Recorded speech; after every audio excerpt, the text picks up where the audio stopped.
पंजाब के मुख्यमंत्री सरदार भगवंत मान साहब, मनीष सिसोदिया जी, गोपाल राय जी, अमन अरोड़ा जी, यशोदान गढ़वी जी और हमारे आज के दोनों हीरो संजीव अरोड़ा जी, गोपाल इटालिया जी और आज यहाँ पे आई हुई सारी आम आदमी पार्टी की लीडरशिप। सबसे पहले मैं गोपाल इटालिया जी को और संजीव अरोड़ा जी को बहुत बहुत बधाई देना चाहता हूँ एमएलए बनने के लिए।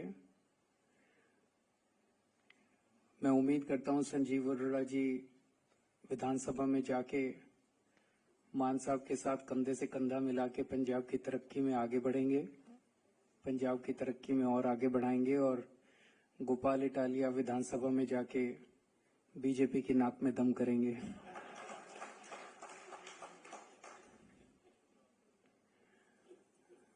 मैं गुजरात और पंजाब के लोगों का बहुत बहुत धन्यवाद देना चाहता हूं। उन्होंने इतना जबरदस्त विश्वास किया आम आदमी पार्टी के ऊपर और उन्हें बहुत बहुत बधाई देना चाहता हूं।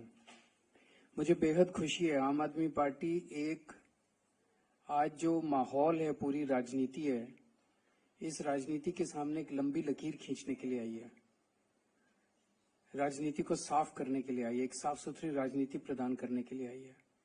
और आज जो दो कैंडिडेट जीत के आए हैं, ये कैंडिडेट ही हमारा, वो एक अंग्रेजी में कहावत है, proof of the pudding lies in its eating. Sanjeev Arora ji और गोपाल इटालिया, इनका बैकग्राउंड देख लीजिए, बिल्कुल साफ सुथरी छवि वाले समाज सेवक लोग जिन्होंने समाज के लिए बहुत कुछ किया है। ऐसे लोगों को टिकट देके विधानसभा में पहुंचाना, ये केवल आम आदमी पार्टी कर सकती है और कोई पार्टी नहीं कर सकती। एक जमाने में कहा जाता था कि अच्छे लोग जो हैं उन्हें राजनीति में नहीं आना चाहिए, राजनीति अच्छे लोगों के लिए नहीं है। लेकिन आम आदमी पार्टी ने यह धारणा तोड़ी है, अच्छे लोगों को राजनीति में आना चाहिए, लेकिन राजनीति में आके मेहनत भी करनी चाहिए, ताकि अगर आप जीत रहे हो तो जनता आपका साथ देती है। अगर आप अच्छे हो राजनीति में आ जाओ और सोचो कि अब मैंने आसान कर दिया जनता पे, अब मैं राजनीति में आ गया, अब जनता मेरे, वो नहीं। इन दोनों ने मेहनत की, आम आदमी पार्टी ने मेहनत की, गोपाल इटालिया ने मेहनत की, संजीव अरोड़ा ने मेहनत की, तो जनता ने जो भारी समर्थन दिया वो समर्थन अद्भुत था। इसका मतलब इस देश की जनता साफ सुथरी राजनीति चाहती है। इसका मतलब इस देश की जनता चाहती है कि गुंडे, मवाली, लुच्चे, लफंगे जो भर गए हैं आज पार्टियों के अंदर, उनसे छुटकारा मिले और अच्छे, ईमानदार, साफ सुथरी छवि वाले, काम करने वाले लोग राजनीति के अंदर आए। जिस तरह का मार्जिन है विक्ट्री का, ये अद्भुत है। 2 साल के बाद पंजाब का चुनाव है, 3 साल हो गए पंजाब में सरकार चलाते हुए। अक्सर कहा जाता है कि 3 साल सरकार चलाने के बाद एंटी इनकम्बेंसी आ जाती है, पर जो मार्जिन से संजीव अरोड़ा जी जीते हैं, उससे तो लगता है कि एंटी इनकम्बेंसी छोड़ो, प्रो इनकम्बेंसी है। मतलब पिछली बार इसी विधानसभा में 1,15,000 वोट पड़े थे, इस बार केवल 85,000 वोट पड़े। उन 85,000 वोट में भी इनको 10,000, 10,500 वोट मिले हैं, जबकि पिछली बार 7,500 वोट में से जीते थे। 7,500, इस बार 10,500 का मार्जिन है, पिछली बार 7,500 का मार्जिन था, तो मार्जिन भी बहुत बड़ा हो गया। तो इसका मतलब लोग पिछली बार से ज्यादा समर्थन देने जा रहे हैं, पिछली बार से ज्यादा समर्थन दे रहे हैं, थापी दे रहे हैं, पीठ थपथपा रहे हैं लोग, बहुत अच्छा काम कर रहे हो, आगे बढ़ो, बहुत अच्छा काम कर रहे हो, आगे बढ़ो। ऐसा अक्सर राजनीति में देखा नहीं जाता है। तो मैं मान साहब को बहुत बहुत बधाई देना चाहता हूं, आम आदमी पार्टी की सरकार को बहुत बहुत बधाई देना चाहता हूं। जिस तरह से आम आदमी पार्टी की सरकार पंजाब में काम कर रही है, ऐसा लगता है पिछली बार 92 सीट आई थी, इस बार 100 पार तो करनी चाहिए और ज्यादा मार्जिन से करनी चाहिए। जिस तरह से गुजरात के अंदर और पंजाब के अंदर, एक और बड़ी बात है, पंजाब में नशे के खिलाफ जो युद्ध छेड़ा गया है,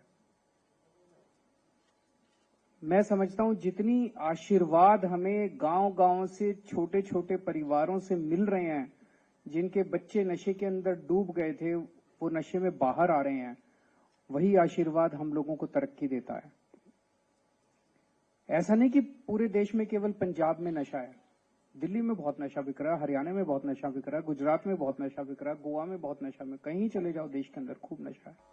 लेकिन जिस किस्म की नशे पे चोट पंजाब के अंदर पड़ रही है, बड़े बड़े तस्करों को पकड़ा जा रहा है, बड़े बड़े तस्करों के बुलडोजर चलाए जा रहे हैं, और चाहे कितना भी बड़ा नेता क्यों ना हो, मैसेज ये है कि उसको बख्शा नहीं जाएगा। बड़े से बड़े जो भी, चाहे आप कितने भी बड़े पॉलिटिकल नेता हो, अगर आप नशे के तस्करी में शामिल हो तो आपको किसी हालत में बख्शा नहीं जाएगा।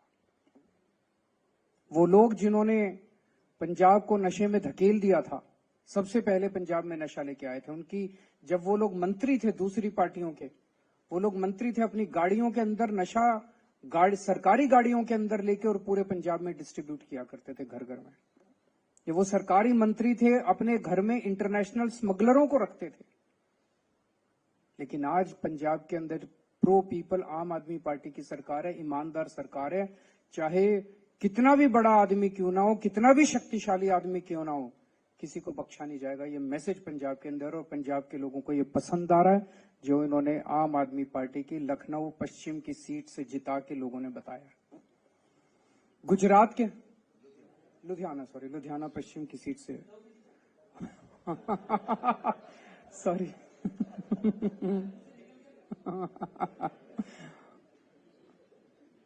गुजरात के अंदर जो मार्जिन हमारा आम आदमी पार्टी की उसका है, पिछली बार हम लोग ये वाली सीट बहुत कम मार्जिन से जीते थे, लेकिन इस बार भारी मार्जिन से, लगभग दुगने 3 गुना मार्जिन से, पिछली बार के मुकाबले 3 गुना मार्जिन से लोगों ने जिताया है।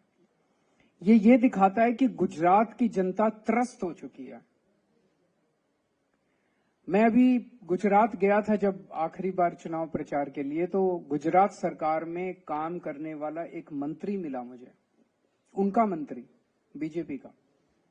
मुझे कहता है, सर पूरी गुजरात की जनता बीजेपी के शासन से, 30 साल के शासन से त्रस्त हो चुकी है बुरी तरह से, उन्हें हराना चाहती है। लेकिन बीजेपी की ऐसी पकड़ है पूरे प्रशासन और पूरे सिस्टम के ऊपर, पता नहीं ये हो पाएगा कि नहीं हो पाएगा। मैंने उसको कहा, भाई एक ही चीज है, ये जनतंत्र है, और जिस दिन जनता खड़ी हो जाए उस दिन बड़े बड़े सिंहासन डोल जाते हैं। तो मैं समझता हूं कि गुजरात की ये जीत आने वाले गुजरात के 2027 के चुनावों की तरफ इशारा है। ये दिखाता है कि गुजरात की जनता एक तरफ बीजेपी से त्रस्त हो चुकी है, दूसरी तरफ आज तक उनके पास विकल्प नहीं था 30 साल में। अब आम आदमी पार्टी एक विकल्प के रूप में, अच्छे विकल्प के रूप में सामने है। तो आम आदमी पार्टी के रूप में एक उम्मीद देखते हैं, आशा देखते हैं गुजरात के लोग। कांग्रेस विकल्प नहीं था, कांग्रेस बीजेपी की गोद में है, कांग्रेस बीजेपी की जेब में है। आज मैं आपको एक सिंपल सा उदाहरण देता हूं। पहली चीज तो ये, पिछले चुनाव में कांग्रेस को 17 सीट मिली, उनके 17 में से 5 विधायक छोड़ के बीजेपी में चले गए। हमारे को 5 सीट मिली, 5 में से 1 विधायक छोड़ के बीजेपी में चला गया। कांग्रेस के साथ हमारी बातचीत हुई, बातचीत यह हुई कि तुम्हारी 5 सीटें हैं, हमारी 1 सीट है। कांग्रेस ने कहा, इन 5 सीटों पे आप चुनाव मत लड़ो, इस 1 सीट पे हम चुनाव नहीं लड़ेंगे। हमने कहा ठीक है। उन 5 सीटों के चुनाव पिछले साल हुए, आम आदमी पार्टी 5 सीटों पे चुनाव नहीं लड़ी। इस बार 1 सीट का चुनाव, जो आम आदमी पार्टी वाली सीट थी, वो वाला चुनाव हुआ। बीजेपी से आदेश आया, कांग्रेस उस आदेश को मना नहीं कर सकती थी। कांग्रेस ने आम आदमी पार्टी के साथ धोखा किया और अपना कैंडिडेट खड़ा कर दिया। पिछले साल जब उनकी 5 सीटें थी, हमने अपना कैंडिडेट खड़ा नहीं किया, लेकिन इस बार जब हमारी सीट थी, उन्होंने अपना कैंडिडेट हमें हराने के लिए खड़ा कर दिया। ये साफ दिखाता है कि कांग्रेस से उम्मीद नहीं है इस देश को। कांग्रेस बीजेपी के साथ, और कांग्रेस की टॉप लीडरशिप मिली हुई है, टॉप मोस्ट लीडरशिप मिली हुई है बीजेपी के साथ। और ये मैं पूरी जिम्मेदारी के साथ कह सकता हूं, और पूरे सबूत हैं इस बात के, टॉप मोस्ट कांग्रेस की लीडरशिप बीजेपी की गोद के अंदर बैठी हुई है। एक कांग्रेस का आम कार्यकर्ता जो गली गली के अंदर घूमता है वो अपने आप को ठगा सा महसूस करता है जब वो देखता है कि उनके ऊपर वाले सारे बड़ी बड़ी बातें करते हैं, कभी शादी के घोड़े की बात करते हैं, कभी रेस के घोड़े की बात करते हैं और जाके हाथ मिला लेते हैं बीजेपी के साथ।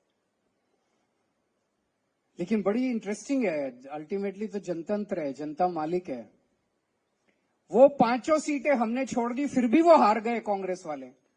उन्होंने 1 सीट हमारी नहीं छोड़ी, वो भी हम जीत गए। कांग्रेस के लड़ने के बावजूद हम जीत गए।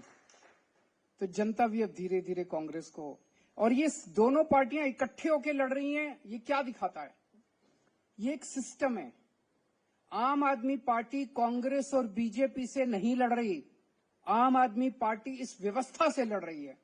ये दोनों पार्टियां एक ही सिस्टम है, और वो सिस्टम है सत्ता से पैसा, पैसे से सत्ता। सत्ता हासिल करो, खूब पैसा कमाओ, फिर शराब बांटो, दारू बांटो, पैसे बांटो, साड़ी बांटो, बर्तन बांटो और चुनाव जीत जाओ, और फिर चुनाव जीत के फिर पैसे कमाओ और फिर चुनाव में पैसे बांटो। सत्ता से पैसा, पैसे से सत्ता, ये सिस्टम है इनका। इस सिस्टम के खिलाफ आम दोनों पार्टियों का एक एक सिस्टम है। और आप देखोगे कभी इस पार्टी का इधर, इस पार्टी का उसमें, उस पार्टी का इधर, पता ही नहीं चलता कौन किस पार्टी में। यशोदान जी बता रहे थे पिछले 7-8 साल में कांग्रेस के 70 गुजरात के बड़े नेता, 70 कांग्रेस के बड़े नेता जो है बीजेपी में शामिल हो गए। क्या बचा? वो तो बीजेपी कांग्रेस ही बन गई। तो केवल और केवल आम आदमी पार्टी देश के लिए लड़ रही है, गुजरात के लिए लड़ रही है, पंजाब के लिए लड़ रही है, भारत के लिए लड़ रही है, इस सिस्टम से लड़ रही है। और ये सारी पार्टियां एक ही सिस्टम का हिस्सा है। मैं जनता को बहुत बहुत धन्यवाद देता हूं कि वो आम आदमी पार्टी में उनका विश्वास है। सभी कार्यकर्ताओं को बहुत बहुत बधाई देता हूं इस शानदार जीत के लिए, और मैं उम्मीद करता हूं कि ये गुजरात और पंजाब के दोनों चुनाव सेमीफाइनल साबित होंगे। आने वाले 2027 के पंजाब के विधानसभा चुनाव में हम 100 से ज्यादा सीट लाएंगे और गुजरात के अंदर आम आदमी पार्टी अपनी सरकार बनाएगी। बहुत बहुत शुक्रिया।